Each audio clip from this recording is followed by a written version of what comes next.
Thanks for watching this video. So I have with me Sang Lucci, and I know his name is different, but I call him by Sang Lucci. So we're just going to kind of go ahead and talk about options, how I trade options, how he trades options, some of our options trade stories and all that.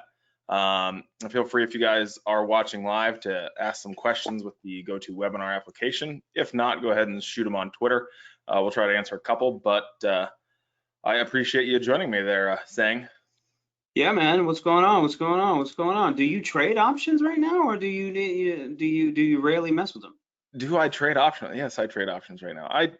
I used to not trade them a whole lot, but you know, as of late, I mean, I think there's been some data out there that shows how insane options trades volume has been with retail side. So Definitely. Liquidity is there, unlike it used to be. Definitely. I mean, I'll tell you right now, what I've seen just in the Twitter space, how many new options courses, like cheap options courses I've seen, new gurus and putting up websites left and right, and they'll all push people to Webull, they'll all push people to Robinhood.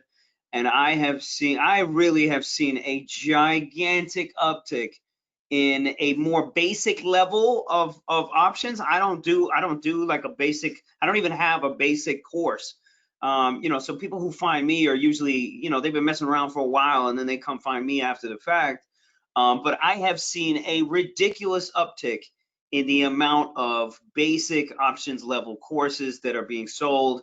And I am seeing a ridiculous amount of tweets of posting gains and, and of the smaller number, which I like. I enjoy looking at it. I enjoy being like, okay, there's a lot of new people getting in the game.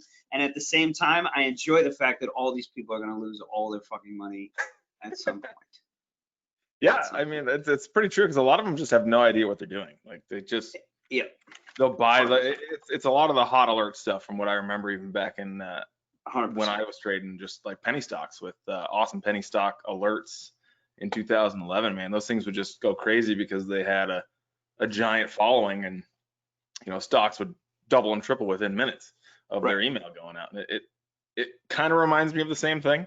Yeah. But some of the options moves out there right now, even in the past, have been crazy. But from what I remember, even a few years ago, it was like Fridays would be, you could get some 15, 20x moves on some random Fridays where we would always look forward to it. We would always look forward to Thursday and Fridays where, you catch that one mover and you're coming home with a 10 bagger or something like that. And that was like normal. That shit was like normal. Now you'll even see 4 baggers or 5 baggers on freaking Monday. You know what I mean? On weekly options on a Monday, so this shit's insane, bro. And it's wild. Insane, bro. And it's just one of those things that we've been doing this for a long time. You've been doing I think a little bit longer. When did you actually start getting into trading? Options trading, or just getting into trading in general? Trading in general. And trading in general was 2006, end of 2006. That was like my, that was when I walked into this prop desk here in New Hampshire, which ironically is down the street from where this office is. Nathan's new office is in Salem, New Hampshire, and this shit was right down the street. And it was just a bunch of dudes clicking on their keyboards, wearing t-shirts, flip-flops and shit. I was like, what the fuck is going on here, man? I didn't know anything about anything. I sit down, and turns out they had this little tool to bypass the uptick rule. So I don't know if you were trading when the uptick rule was around. Were you? No, I started in late 2010. Yeah. And it's interesting that so you traded during the crisis. Yeah, I mean, well, a little bit before, right before, and what happened was these guys had a way to bypass the uptick rule. So anybody who doesn't know what the uptick rule is, you had to short on the uptick. So if the last bid or the last, let's say the last transaction was $210, you had to short on 210.01. So any big short that stepped into the market that said, yo, I want 10,000 shares short, 20,000 shares short, they'd have to sit on the offer. And we had the tool basically to bypass the uptick rule. We'd beat the shit out of the bid. You'd step down the offer, and then you'd just cover right into the offer. That's all these guys did. They did that. 95% of their trades were just short trades. And they had their filters set up so that all they would do was just filter in for huge size on the offer. And they pinged it immediately to see if it was a short. And then if it was, and you had a low liquid name, you could beat the shit out of the name and get the short to step down a point, 2 points, and then they cover right into it. That was their whole game. And then 2007, they dumped the uptick rule, and then these guys had no game, bro. These guys had no game. The shop folded up, and nobody could make money. Nobody could learn how to go long, bro. Nobody could learn how to go long in that shop. That's crazy. Everybody just Yeah. wanted a short. Well, I guess if you had Yeah. the tool to bypass something, that's 100%. Now you had to pay extra for it, so commissions were like double, triple, or whatever just to get it. You know, but it was an effective way to really print money for a lot of these guys. Some of these guys were making 10 grand, 15 grand a day, and I was like 23. I'm walking in there and I'm seeing these guys, and I'm like, no fucking way, man, no way. And you're telling me I'm about to go get a job for 40,000 as a financial analyst right. at a medical company, looking at the same fucking spreadsheet every day? No way, man. Get me the fuck out of here, man. So that's. Yeah, I felt the same way. Like I was huge into sports, but as soon as I was like, I'm probably not gonna go pro, I'm like, I got to figure out something that I don't have a boss. You know, like I can never do that. Yeah, man. Some people weren't built for it. Some people just weren't built for it. That's I very remember true. my first job, I had a financial analyst job. I was basically a staff accountant and then a pro forma financial analyst or whatever. And I remember the new PlayStation had just come out, and I spent the whole weekend paying kids to sit outside of freaking Walmart so I could get the PlayStation and then sell it on for the pre-sale. And I came to work late that day, and the dude was bitching at me and everything. I'm like, dude, I just made 20 grand. Like, I don't give a fuck about this place, bro. I don't give a shit about these spreadsheets, man. And it was all downhill from there, bro. That's wild. Wild. Crazy times. That's how I started, bro. So right now here we are. But there were two things that I wanted to kind of see if you wanted to go over. Sure. Two of the trades recently that you posted was your Amazon short and then your shop short. So you want to kind of go over those and just give us the thought process behind both of those. One was a big winner, one was a big loser. Yeah. Let's do the loser first, man. So Amazon, I was just too early to the party. So if you look over, if you pull up Amazon, back in April, right? Yep, So April. Exactly, April. And this thing was up maybe 500 points in maybe 5 sessions. And Amazon tends to do that, you know. It tends to have these kind of modes where it just goes beast mode, man. The shit just goes crazy. So it was up maybe 500 points in maybe 4 sessions. I shorted it a little bit too early. So it was around like April 16th, April 10th. Right in here, right? Yep. Oh, wait, that was February. Let me go back a little bit farther. There it goes, right here. Yeah. So I started shorting probably at around like 2250, 2300. And you know, I got too heavy. And when you're on the short calls and you're too heavy on the short call side and you don't have the proper hedges, and the proper hedge, by the way, if anybody's shorting calls, if you're trying to find a top or you're trying to find a bottom, the proper way you need to hedge is for the delta. You have to hedge for the actual move. So if you're wrong on the timing, you got to have a long call as well, enough long calls as well to stomach the pain that you're inevitably going to take here because you're too early. So I never did that. So sometimes when I get too heavy, I'm late with the hedge, or I'm not sizey enough with the hedge that it covers me enough. So I got blown out on freaking short calls. And the other thing is the margin problem. So the margin problem, which by the way, they all know, like everybody knows, as soon as Interactive Brokers or Thinkorswim or TD Ameritrade or whatever, like they know how much leverage or margin you got left, and they know you're maxed out. You're maxed out to the hilt. So, you know, this is what happens, man. They'll make sure every one of you burns completely down to the motherfucking ground before you actually see a sizable pullback. And even if you see some of those pullbacks at the top, it's very tough, you know. Sometimes it'll drop 100 points, come back 100 points, you know, who knows. And it's so easy to get ahead of yourself when you're trying to short a top, you know, like an Amazon or a Shopify or something like that. And you got to put in some serious work. So that one, I was too early, too heavy. And in reality, the outcome is always the same. If I had more leverage, I could have added more bullets. I could have added more bullets at the top, and I probably would have been fine. But It's like Bobby Axelrod in Billions, where he's short and he's got more money, so he's just keep going. Exactly. You know what I mean? So it becomes that game. And by the way, the threshold for any of you guys who are interested is $5 million. I mean, once you're over $5 million and you have the right broker relationship, they give you unlimited leverage. You can do whatever the fuck you want. Once you pass 5 mil, if you're not over 5 mil, you know, and you're at a broker like an IB or something, you're gonna be sitting at PMA, and PMA can be an issue when you're really trying to find tops in names like this Amazon and things like that. So that's basically what happened to me. So I got friggin' smoked out there. The same thing happened to me in Shopify. So if you pull up Shopify, and the same damn thing happened to me in Shopify. The only difference was in Shopify. Is it on this side right here recently? Yeah, I still had bullets left, and I was hedging much smarter than I was with the Amazon. So while I was getting shithoused on my short calls, I was able to make that money back, selling puts, friggin' going long calls or whatever. So I wasn't that bad. And then there was a day that it gapped up to over $800 and it hit like 850. It hit 850 or something like that. I think that was the earnings day. I think it might have been the earnings day.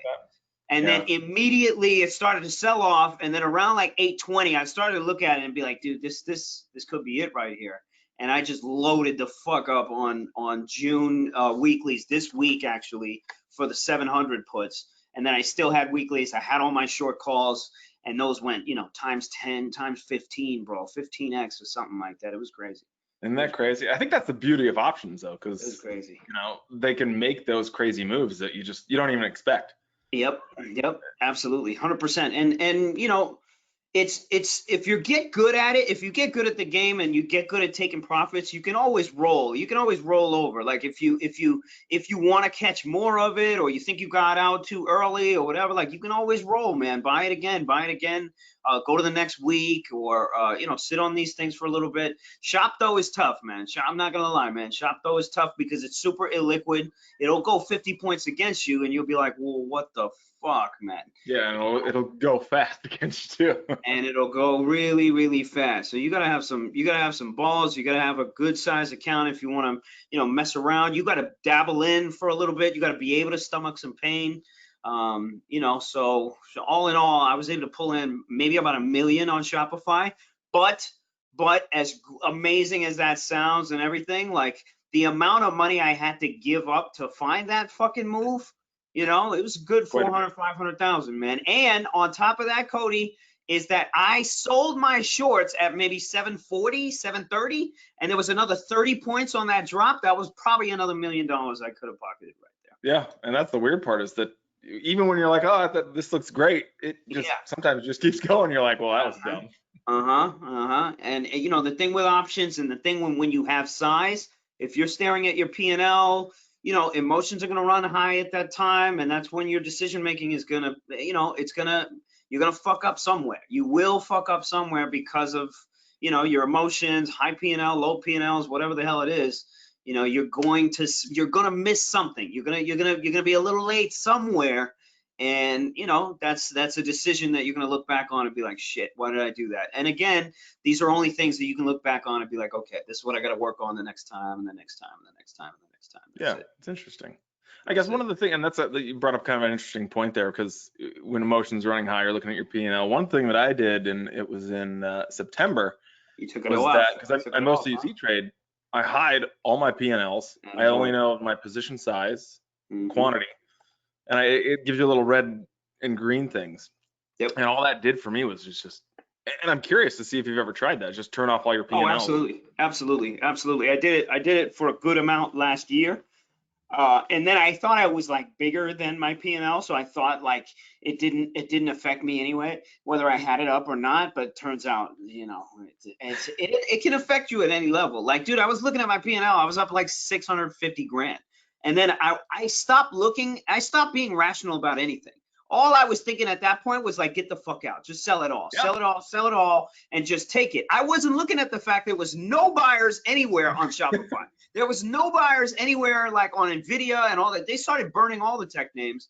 I wasn't looking at that anymore. I was just looking at the fact that I had this P&L. I was like, dude, I can't. I got to take it. Sell it all. I gotta sell it all. Fuck it, sell it all. And again, you make good money. We make good money out here, but of course we can always get better. We can always get smarter. We can always test ourselves. You know, we can always. There's always things to work on, man. Always. Yeah, no, I agree, and that's one of the things that you know, even I say, like every time I make a trade, I almost always review them at some point, even if it's like the end of the week.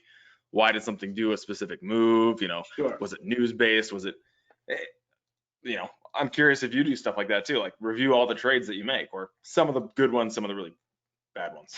I'm looking at a different, because, you know, and now that we're talking about reviewing trades like journals, you know, a lot of newer traders will use journals, you know, and it's a good thing to document your trades so you can reflect back on them and you can think about them and all that kind of stuff. I personally don't. I personally don't anymore because I don't want to revisit. I don't want to I'm trying to get done with the past immediately. You know what I mean? So whatever happened, wherever I messed up, wherever I know what it was, and I just take that with me and I just keep it moving. I do not look at my past trades anymore. I do not try to analyze them. I do not do any of that. All I do is flag the place that I know I need to work on, and that's it. I take that with me and I move the fuck on, bro. Yeah, I think I kind of do the same thing. Like I don't review in detail trades. I just kind of get a sense of, oh, I made a smart one here, dumb one here, why, you know, and that's really it. But I mean, back in the early days, it was like, okay, like I'd get up into the chart and be like, of course. You know. Of course, you got to do that though. You got to do that. In the early days, I documented everything. I questioned everything. I asked myself everything. I asked other traders everything. You know, you have to do that. You have to do that to slowly build your skill set until it becomes instinct. Once it becomes instinct, then it's just you and you. And then it's just, you know, then it's just the game. That's it. Yeah, and that's really interesting. I guess one thing, and I don't want to have you give away like any secrets or anything like that, because I know there's some things that everybody holds near and dear. But what do you use for like scanning options? Because there's and I'm not going to promote them, but there's a new service that I use that like just shows me block trades, and I'm like, it just kind of gives you a different insight into the market as far as if I'm going to trade stock, the options, you know. Yeah. We basically curate a specific type of feed from a data service called Trade Alerts. So basically, Trade Alerts allows you to, you know, look at the whole subset of any and all options transactions you want to, and then you can create basically your own custom filters. And then we basically customize it and look for aggressive type of activity, which is like sweep orders and shit like that. So if somebody wants to put, let's say, somebody bought $1 million of like an 1100 call on Tesla for maybe 3 weeks out. And this guy, when he put in the order, these people don't give a fuck about price, man. They don't give a shit about price. This looks like Flow Algo. Flow Algo is an interesting one, but again, they give you too much information. They're not good at filtering out what what is actually actionable. You know what I mean? And especially for new users, they'll look at this and they'll be like, I don't know what the fuck to do. You know, because if you look at the whole world of options transaction, there's trillions of dollars that move in the options market every single day. If you look at every single transaction, you're up shit. It's like looking at social media today with all the shit that's going on right now. It's like going on Twitter at high peak at freaking 8 o'clock at night and looking at reaction videos of all the protests and all this shit. Your mind is gonna go fucking insane, man. That's what it's like. That's what it's like. You can't do that. So we basically filter it all down to names that we want to see, to the aggressive type of activity. Basically, we want to see people with large money making large bets out here, and they don't give a fuck about price. That's what we want to see. We want to see them sweep $1 million and say, yo, I think SPY's going to 320, and and all of a sudden we'll see tons of people hit that same line, and lo and behold, in the next couple of weeks we'll end up floating up there. You know what I mean? So we want to see shit like that. That's what we want to see. Yeah, and I mostly use this for, almost the exact same reason. Like, I want to see large orders, and sometimes I want to see a close expiration. So like, if somebody's betting $1 million, $500,000 by the end of the week that something's going to be at some obscure price, it's like exactly. what's 100%, what's going 100%. on there, Now, you know what? Take it a step further. Now, finally, like everybody's catching up to this type of analysis or this type of activity. Now, everybody's kind of using it in their, in their own trading. Equities traders, whatever kind of traders are using this type of information now to base their decisions off of or whatever. We came into the game with this like a good amount before, and now all of a sudden seeing everybody start to use it. Now I'm starting to think like we're getting to the point where you'll see a lot of orders that are just out there. They're real orders, to entice but you to do something it'll else. get us all excited about something, and boom, you'll see a ton of fake outs and shit like that. So it's gonna start to become a world where it's gonna get gamed. It's gonna get gamed, and if you don't, if you don't have other skill sets and that's all you're looking at, you're gonna get fucked up. You're gonna get fucked up too. And there was that. I mean, it's funny that you bring that point up. Like there were, I think it was on Friday. There were Microsoft calls that were going crazy. Like the 185s. I think the stock was like 181. The 185s for next week were going crazy. Yep. And they still kind of are at the moment. Obviously that's July, but I kind of watched the actual action of it. And I'm like, it looks like just somebody's selling large blocks. Didn't look like there was an actual buyer. 100%, 100%. And most new traders, unfortunately, when they look at stuff like this, they'll just buy immediately. They don't realize like these guys who are making these bets, they don't give a fuck if the price comes off 90%. They got other things going on. They own stock. They're selling shit around it. They're doing all kinds of other stuff. They don't give a damn about the price of that option. Meanwhile, most retail is like, let's say a bet goes off at $3. They're paying $3. They're chasing that. And then eventually that option goes to a freaking $1 or a quarter or something. And then all of a sudden, maybe at the end of the week or the end of the month or whatever, when that thing's about to expire, then you'll see the move happen. And everybody's sitting there looking at it. Well, what the fuck, And so you still have to deal with the timing aspect. You still have to deal with the timing aspect of when you're going to come into these things. So that's one thing that most newer traders will not understand. And it'll take them a long, long, long, long time to understand. And I think that comes with just experience. Like I've done the same thing where I'll buy an option. I'm like, this looks really suspect. I kind of want to be a part of it because it looks so strange, but it'll go down 80% in 2 days. Exactly. You're like, well, did I take the trade at the beginning for a reason? All right, let me add some more. 100%. There were so many times in 2013 that M&A was going crazy from what I remember. Like Dish TV got bought out and you would see these crazy options trades and I take the trade and sell it 2 days later and then watch it, 15x. Yep. Shit would work. But that's the nature. That's the nature of the market. That's the nature of the market. The market will reward a certain strategy, for a certain period of time, and then that trade will go away, man. That edge will go away. It will go the fuck away. It will change to some extent, and everybody who got caught, just hoping that trade would continue, that's it. And these people just get rolled up and smoked. Hence why, again, I look at the Robinhood traders and I look at all these guys and I'm like, I think it's great you guys are getting in the game, but you will die. You are going to die. It's just a matter of time. And I will be there, and guys like you and I will be there to collect. We'll be there. We'll be there with a net. We'll be there with a motherfucking net. It'd be like a cash machine. All we gotta do is grab this shit. So that's just how the game works. That's how the game works. I agree. Now I know my strategy and all that, and I know it's a question I get a lot from everybody. Like, what strikes do you choose? Why do you choose them? So I'm curious what, like on Shop. I guess that's a good example that I can maybe go to. Is why did you choose? You said you picked like the Julys. Yeah, no, I had something. I had something a good 3 weeks out or a month out or something in time, but I was pretty far out of the money. I was 100 points out of the money on those particular puts. So it really depends. It really depends. So I would say rule of thumb, if you are making a day trade and you're making a weekly, if you're making a trade on a weekly or something like that, and you're just making a day trade and you want this move to happen right now, trading a weekly is fine. Trading a weekly is fine. If you're not that far out of the money, it's fine. If it's a Monday, you can go pretty far out of the money and still do fine. But if you're holding weeklies at any point overnight, this is just in general where you're going to run into a freaking shitstorm of problems where, You didn't want, you didn't sign up for it, and you didn't even understand. Most retail doesn't even understand how they work. They're designed, these things are designed, especially the out of the money options. They're designed to go to fucking zero. They're worth nothing. They're worth nothing except perception.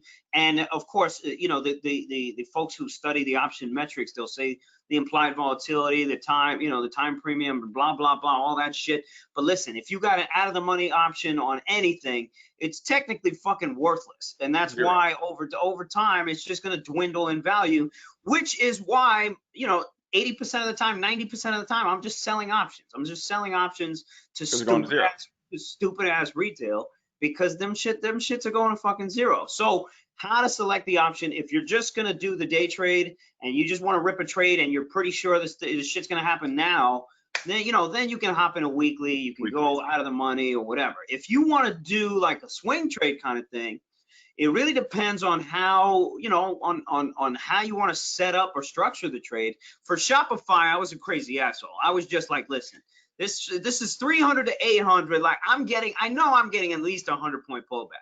And I'm looking at everything. I'm like, okay, 740 is like where there was a previous problem. I was like, if it gets to 740, chances are we'll get to 700. So all I needed to do is to get there. Once we get there, fuck it, this thing's gonna crash, So I didn't mind being that far out of the money. The problem was, though, Cody, my friend, is that if you're too early on this shit, and which I was, so let's say you're 2 weeks early, you're gonna buy. Exactly, especially selling premium, or even if you're going long puts or long calls on a swing perspective, but you still only have, let's say, a month of expiration. Even if you're early there, you're gonna buy, let's say, a $10 option. It's gonna go to $3. It's gonna go to $3.50 while you're sitting there messing around with it. So most retail, exactly, or lower, and most retail they do not know how to hedge. They don't know how to hedge. And again, I'm not talking down. This is something that I even learned how to do, 3-4 years ago, and only something I recently perfected. And it's the only reason why I can stay alive, make some of these crazy moves here, but still stay alive and not get my freaking ass kicked out here. You know what I mean? So learning how to hedge and learning, what are the different ways you can hedge? What are the different ways that you can structure a trade? That makes the biggest difference. So that's what I would say would be my secret sauce these days. Just how to fucking stay alive, bro. Just to stay alive. Essentially, risk mitigation.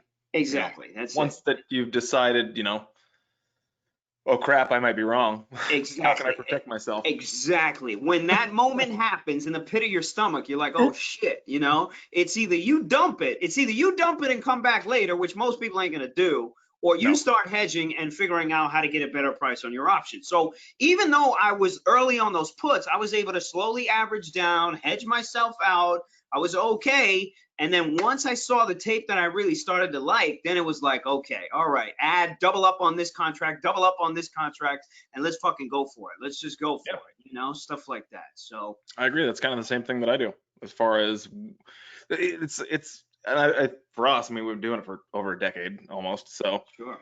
I think it's a lot of feel of just the tape, because I remember when it was like, what was it, 2013? I watched one of your videos and I was like, what the heck is tape reading? Like, why should I care? Watched it and I was like, this is great. Like, it makes so much more sense. Like, Indeed. It was kind of unbelievable. Yeah, you talk to dudes like even Nate. Nate's an old school cat, man. You know what I mean? Nate's an old school cat. He's level 2 all day. You go look at his screens, man. He's got fucking 80 of them shits up. That's it. Oh, I know. He's got 80. That's what all the old school cats. This is all they do. Cats who've been in the game for longer than 10 years or whatever. This is that. They're all tape readers. They're all some version of tape readers. Technicals, I'm not going to shit on. Of course, they work when they work, and you can use them for whatever you want to, for this purpose or that purpose. But tape to me is everything. It's always going to be the one thing that it's just always there. It's always there. It's never going to go anywhere. It's just it's never going to lie to you. It's just right there, staring at you in the face. All of the, in every bid and ask, in every quote, every tick. That's it. And that's all charts are, is just those prints. A population of those prints, and and all the studies are just a mathematical computation of those prints, and that's it. I guess here's another question for you. what do you think the effect of zero commissions had on trading? I think it was great as far as it's going to get more people doing it. Yeah. Whether or not they go in with too much size at the beginning is a whole other question. But what's your opinion on the zero commissions? Well, I think this is already. I think it's the same thing. That's what's happening now with these two platforms of Webull and Robinhood. Webull is actually offering a stock buyback or a stock interest share kind of Yeah. thing. So you can if you own stock, you can give it up basically Lend it to be out. borrowed. And then also they've done the fractional price, fractional shares now. So if you can't, no, everybody wants to buy Amazon. Nobody can buy Amazon in a fucking Robinhood account because there's nobody with money in a damn Robinhood account. So what do? You buy 0.25, just like you can buy 0.2 of a fucking Bitcoin. You can do the same now in Amazon. So all of these things are bringing a huge group of people back to the markets, new group of people back to the markets. These people are going to go through their learning cycles or whatever, but they're bringing serious volume to the markets. And again, I think it's great that they're trying to learn and everything like that, but I also think it's great that they're going to die. They're going to die and they're going to lose all of their fucking money. And I cannot wait for this thing to happen. I can't wait. I really can't wait. I can't. Right. And I think that comes down to adaptability. I think that's something even Nate and I always, kind of mention, is that if you can't adapt to when the market changes, yeah, which is a great point, because I mean, look what the virus did. I mean, yep. it was as a trader, it was a dream for me. I'm like, this is going to be the best volatility. It's probably going to be some crazy smooth moves and directions. Yep. And sure enough, that's exactly what happened. So yeah. So, if you, and most of the newer traders, they're not far enough in the cycle to understand these things. And again, I'm just speaking the truth right here. I'm not shitting on them or anything. no. If some of you guys are started out with Robinhood platforms or whatever, you guys it takes time. It takes time to understand cycles. It takes time to understand your own emotions too. It takes a long time to understand that. It took me years. Totally. It took me a fucking decade to understand who the fuck I was when it came to the market, because I didn't understand it. All I wanted was what all I was after was money. And you can be after all that stuff, which you guys are going to figure out. The newbie traders, you guys are going to figure out. But by the time you figure it out, you're going to get slashed the fuck up. You're going to get slashed the fuck up. And that's what has to happen. It has to happen for you to evolve. It's happened to all of us. It's just you guys it happens to be your turn. It happens to be your turn. And for the smart cats out there who have been around long enough, we know how to prey on those things. We know how to make money off those things, so that's just the game, man. That's just the game. So to answer your question, I mean, it's brought a lot of new money to the market, and that's always good, man. It's always a great thing. It's always a freaking great thing. Yeah. And have you seen these charts? I think they've been posted on Twitter and all that, as far as so from 2008 till now, as far as retail trading. Oh yeah. And how many people have actually come in? Millions. Oh my God. Have you seen this chart? I've never seen this. I haven't seen this. And again, like E-Trade, these brokers, they have to provide execution reports. So that's great. That's great data right there. And that proves it, man. That fucking proves it. And that's a shit ton of volume. So you would even imagine, like, people with $500 accounts, $1,000 accounts are negligible in reality in volume and size, like they are coming into the market like this right now. I mean, it's apparent, man. It's apparent. I see it in my options every single day. They change, the way that they move. Everything is different, man. Everything is different. So the ones that can adapt, the ones that can see it, that's where most of the money comes from, man. And it's really going to be it's a great world for guys like you and me, man. Yeah, and this is the options one right here. This is I remember this slow, nothing was really going on. You kind of look forward to a Friday because maybe you get exactly a 20-point move on Amazon and exactly make 15 bagger. But now you get these moves every day. It's amazing. It's amazing. It's nuts. It's nuts. And you know what? The hype is real, man. The hype beast of everything is real, man. You can see it in Shopify too. And Shopify backend is powering so many stores, so many retail outlets, so many marketplaces. It's all the fucking Shopify backend. It's all backends like Yep. Shopify that are 100%. powering this new world of consuming, and not just the consuming of fucking retail bullshit. I'm talking about the consuming of classes of like DIY type shit, how to trade, how to fucking sell online.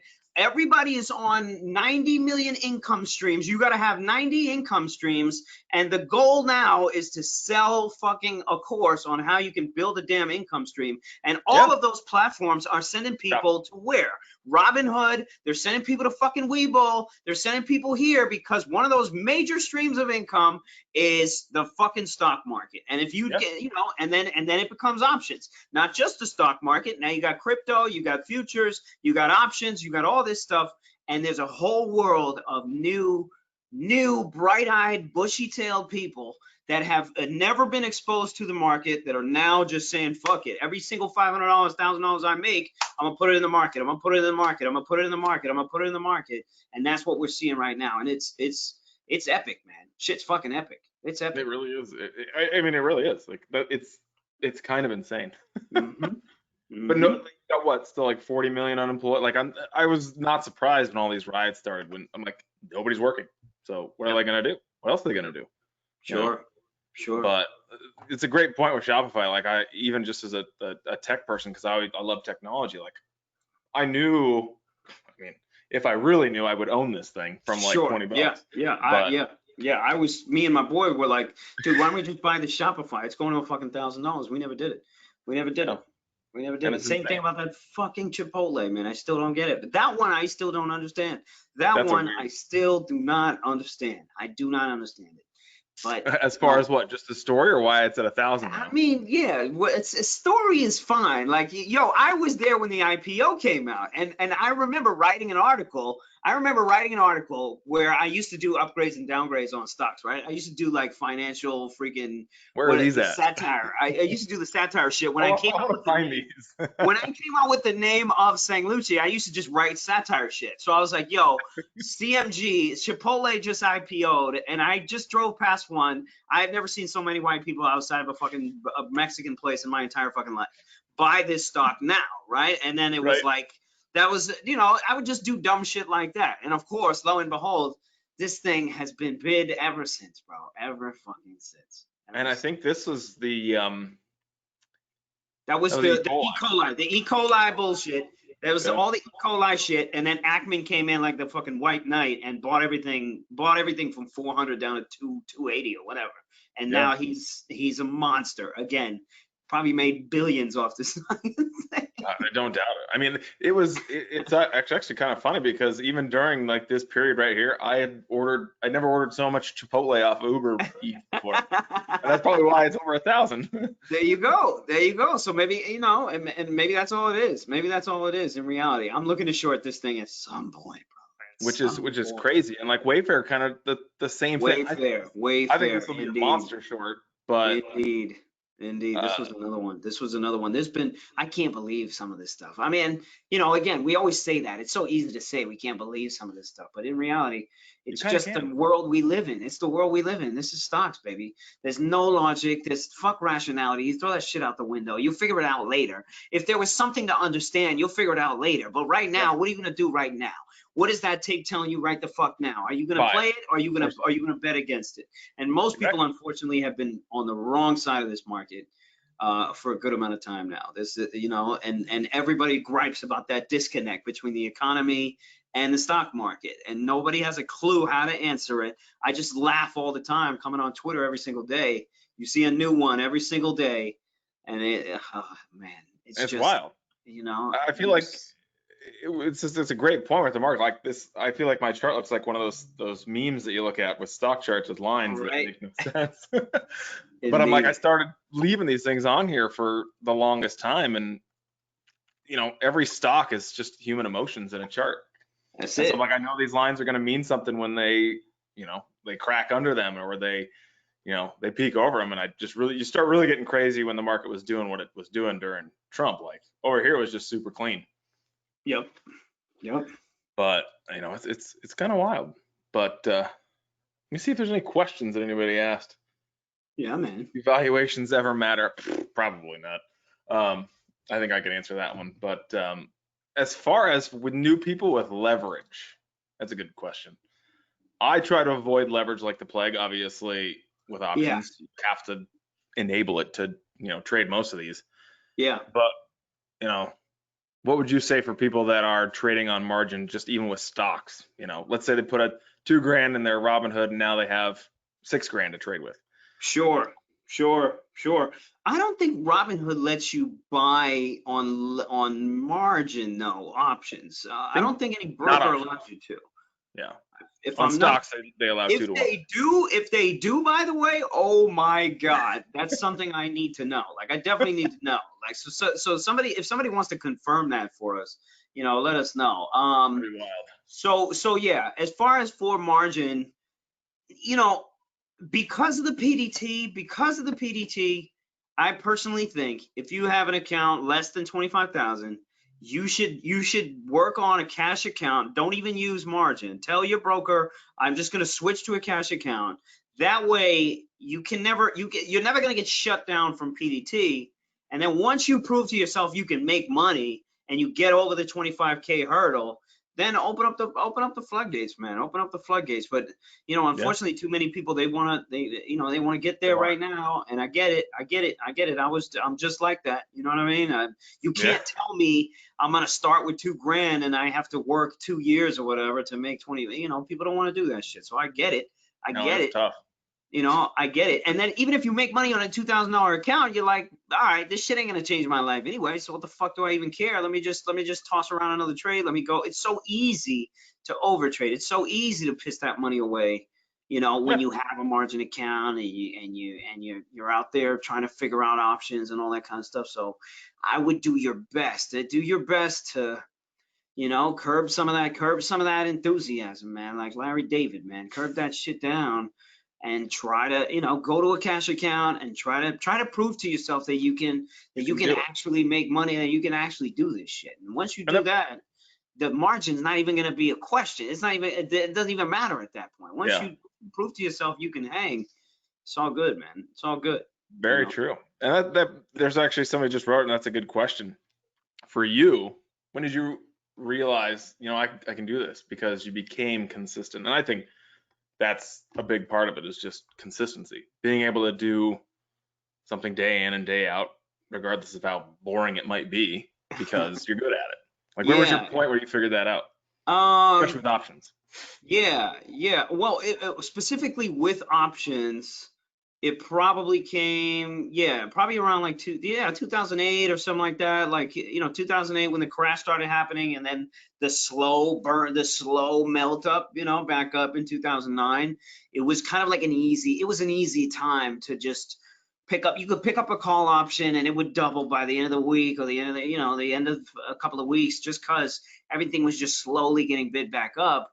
So, I think consistency has a lot, though, to do with confidence. I don't think you can be Yeah. consistent without the confidence. If you can't come into the market and know that you can make money on any move at any given point, as long as you sit there, focus, concentrate, you can figure it out. Like, if you're not there from a confidence perspective, fuck consistency. That shit is Yeah. the least of your concerns. You know what I mean? You gotta be able to be confident in your skills, your instinct, your reaction, your execution. There's a lot of different moving parts, especially emotions as well. You gotta be confident that you know how you're gonna react if shit blows up, shit gets bad, whatever. And it takes time to get to that place. So my first bit of consistency came after like a year of trading, year and a half of trading. And that's when I really went on a fucking, on a massive run. But what I want to throw out there is that life is going to happen to you. And when That's life true. happens to you and life fucks you up, you're going to lose your confidence in the market too. Not only are you going to lose it in life, you're going to lose it in the market too. So you're going to have to find it again, just like anything else. You're going to have to find it again and again and again and again and again. And the idea is that when you do lose it, try not to beat yourself up too much, and try not to do too much damage. And Yeah, and definitely don't run while you're losing. exactly, walk, exactly. crawl. Exactly, which unfortunately, because when you're in the heat of the moment, we could say these things and nobody's going to give a shit. Nobody's going to care because you have to go through that emotion. You have to feel what it feels like to be in that place to understand it. We could sit here and say whatever the fuck we want. Y'all Yeah. ain't going to listen to it until you're there. And when you're there, maybe, try to listen, maybe try to reach out, try to get some other information. There's a lot of resources out here, not only guys like us, but out there about losing, what it feels like, all this kind of stuff, how to deal with Yeah. it. That way you can try to soften the blow a little bit and try to regain your confidence. The best traders are the ones that, like I said, there's no attachment, man. Shit could fuck up tomorrow, yesterday, the day before. They don't care, man. They come right in the next day and it's all good, man. Or they come right in the next week and it's all good. The shit's Yeah. done. There's nothing you can do about it. I agree with that. So that's where I'm at with that. Yeah. Well, it's almost been an hour. I mean, I can let you go now. You got anything else you want to talk about? No, man, that's it. It's your show, man. It's True. it's your show, bro. I'm happy you're doing real well right now, though. I'm You super too. happy you are crushing shit. And as one of Nate's boys, man, I love Nate. I love his whole network of people and everything. All the guys that I meet from the IL rooms, man. You guys are all Yeah. great guys, man. Great Traders fucking for a traders. cause is a blast. I don't know. I don't know. I don't plan it, but I hope it happens this year in Oh, October. Nate's got something up his sleeve, man. I He's hope so. always that boy is always thinking, man. That boy is always thinking, man. So anytime he calls me, he's like, "Yo, I got an idea." I'm like, all right, Nate, what you got? What you got? Very Because it's true. gonna be good. It's always a good one. The question is can I execute? Most of the time, I'm like, I don't want to do shit, man. Just give me a fucking. Let me get to this beach. Let me play some. Leave me the fuck alone, man. Yeah. For me, it's a cruise ship. I don't know. There's just something about it, Yo, dude. you and cruises, man. I don't know what it is with you and cruises, bro. Hit the I've PR been one, man. on They all 12. go to Old San Juan. They all go to Old San Juan. So do that. So then end up in Old San Juan. I'll come pick you up. I'll show you All around. right. This sounds good. I know we did one out of San Juan a couple years ago. Exactly. So we had to fly to San Juan and then it left. And I Yeah. think it was right after the hurricane. So you There you probably weren't go. even there. There you go. There you I think go. that was one of the reasons why. But Hopefully anyways, it it's opens been back up. right. So yeah, it's been an hour. It's been a pleasure. All Maybe right, we'll do man. this again sometime if the market is deciding to be crazy. I don't know, but I enjoyed it. Sounds good, brother. Talk to you soon, man. All righty. I'll talk to you later.